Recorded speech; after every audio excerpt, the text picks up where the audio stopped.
শাহজাহান শেখ নিরপরাধ, দাবি উদয়ন গুহর। শাহজাহানের গ্রেপ্তারি তৃণমূলের ক্ষতি, সে কথাও মানছেন মন্ত্রী। তবে কি শাহজাহানরাই ভরসা তৃণমূলের? উঠছে প্রশ্ন। কিছু ব্যক্তিগত প্রশ্ন আসে, সেই প্রশ্নগুলো আমার কাছে উত্তর নেই।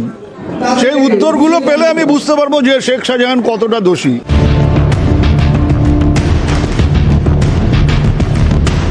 একসময় বামফ্রন্টে ছিলেন উদয়ন গুহ, একসময় যে দলে ছিলেন তিনি সে দলে ভরসা হারিয়ে এখন তিনি তৃণমূলে।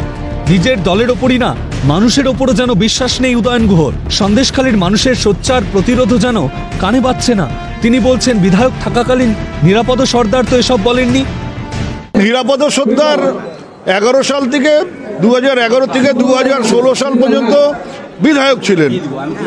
আমার পাশে কয়েকটা সিট বাদে বসতেন।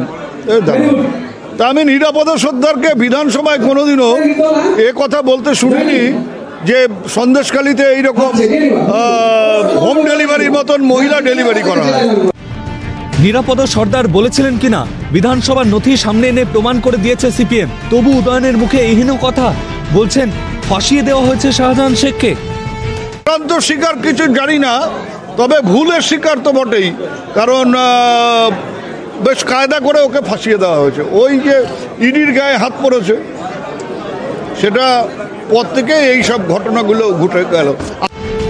2019-এর লোকসভা ভোট দেখিয়েছিল উদয়নের জেলা কোচবিহারের সীমান্ত পারে এমন গ্রামও আছে যেখানে নির্দিষ্ট সম্প্রদায়ের মানুষ ভোটই দিতে পারেন না তৃণমূল শাসনে। শাহজাহান ও সীমান্ত পারের বেতাজ বাদশা। হয়তো তাই শাহজাহানের অন্যায়, অত্যাচার, নির্যাতন, নিপীড়ন চোখে পড়ে না, কানে ঢোকে না উদয়নের। বলছেন, শাহজাহানের গ্রেফতার তৃণমূলের ক্ষতি পুষিয়ে নিতে হবে অন্যভাবে। সে শেখ শাহজাহান হোক বা অন্য কেউ হোক, সেটা আমরা ওটা যে ক্ষতিটা হবে সেটা আমরা অন্যভাবে মেকআপ করব। শাহজাহান ধরা পড়তেই দল শাস্তি দিয়েছে শাহজাহানকে, কিন্তু বেসুরো উদয়ন। আদতে কি কোচবিহারের এলাকায় এলাকায় শাহজাহানদের ধরে রাখার খেলা? উদয়ন কি স্বীকার করে নিলেন শাহজাহানরাই তৃণমূলের ভরসা? প্রশ্ন রাজনৈতিক মহলে। ক্যালকাটা নিউজ।